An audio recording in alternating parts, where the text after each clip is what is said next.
watching.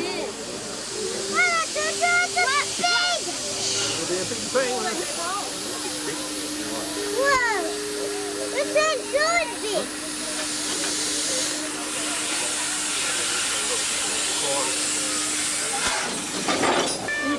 We've got it right here. Yeah, got no one. Whole system.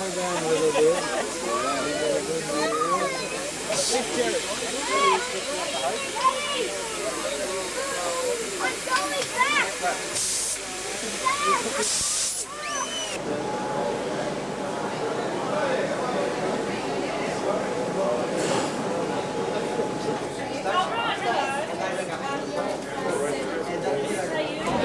Welcome to Transit. I'm Jacqueline Shields, and on today's show we're going to be looking at the steam train. That's right, we're going to be stepping back in time before the mobile phone, for the CD player, for the electric and the diesel train, to the grandiose time of the steam train. And at the moment I'm actually on one of Melbourne's last remaining steam trains, and we're on our way to Bacchus March for a family picnic.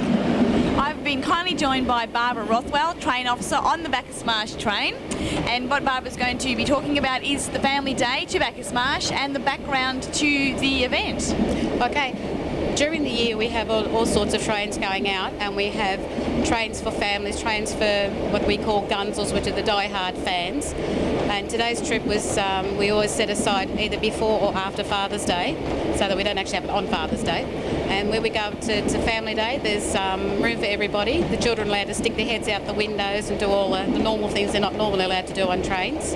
How many people are on the train today? Today there's around 445. That's a colossal number of people. It's a very, very big amount, and this is one of our most popular trains during the year.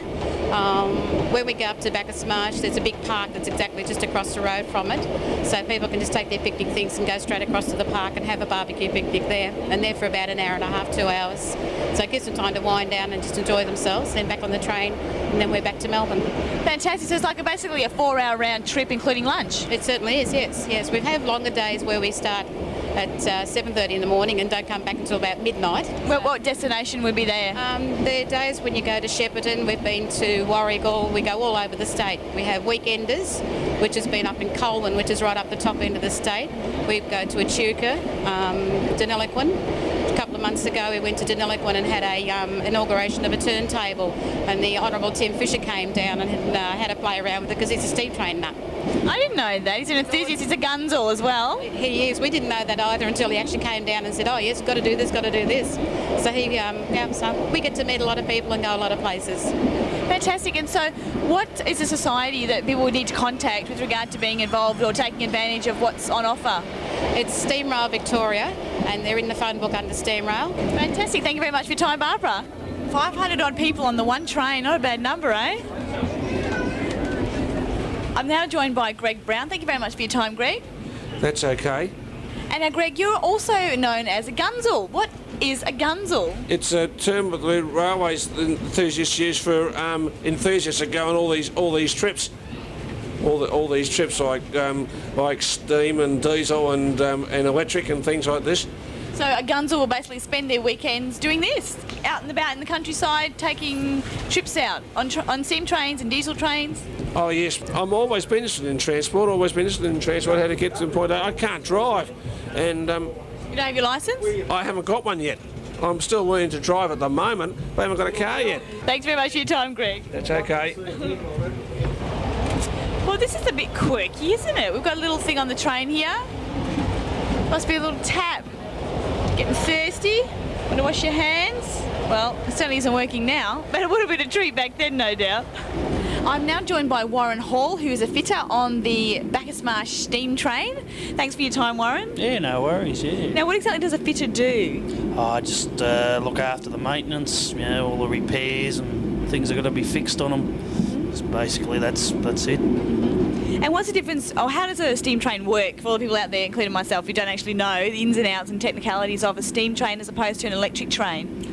Well, basically, they're a big kettle on wheels, if you want to put it real simple. They use the fire to boil the water, makes a steam, which is harnessed under pressure to move the train. It's pretty straightforward, really. A mobile sunbeam? Basically, yeah, a very big one. Yeah. But that's all. The basic principle is very simple. And for an average trip, and how much coal would you be shoveling, and how many people would be shoveling, and at what sort of speed? Well, like today, you'd probably burn about 3.5 tonne of coal for the day. There's one crew on today, so there's one fireman we do pretty well all of it. So what sort of shift? He would actually be working for the entire, 2 hours, is it?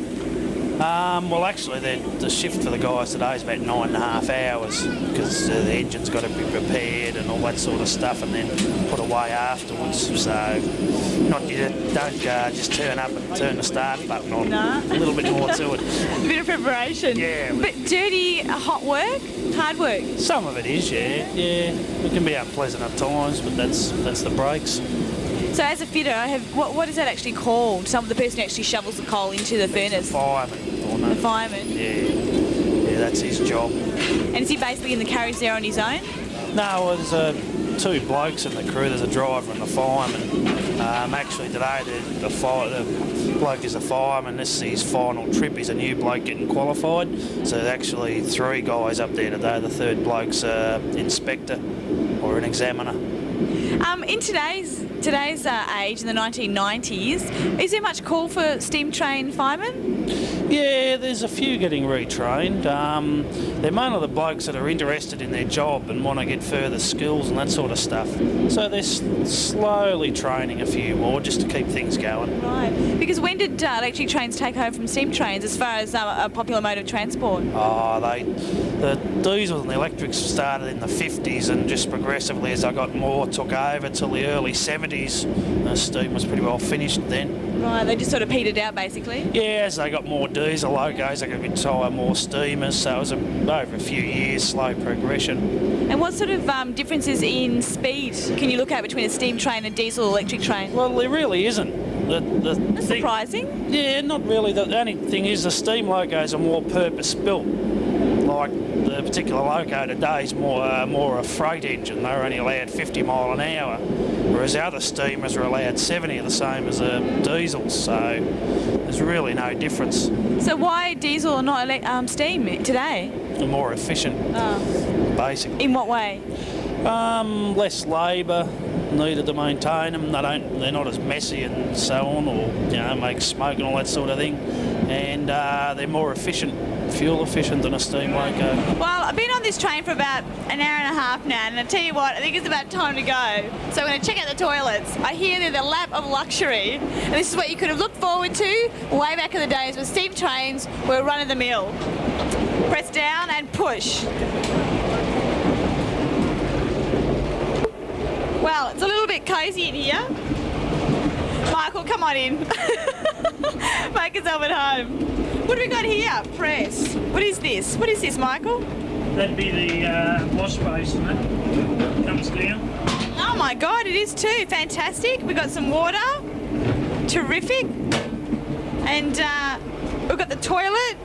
And as you can see, we just push this down here and it flushes. I've spared you actually me going to the toilet. I'll just do that in privacy. Oh, and I suppose it would fall out onto the train tracks, wouldn't it, Michael? I've got a feeling it might. Oh, that's pretty disgusting. Okay, well, out you go then. Give me some privacy. I'll see you soon. Well, here we are in Bacchus March, and we've had a delightful trip on the train, the vintage rail train from Melbourne, from Flinders Street Station. And now we're just going to have a bit of a look at what Bacchus March has got to offer on this family picnic day and enjoy a lunch break.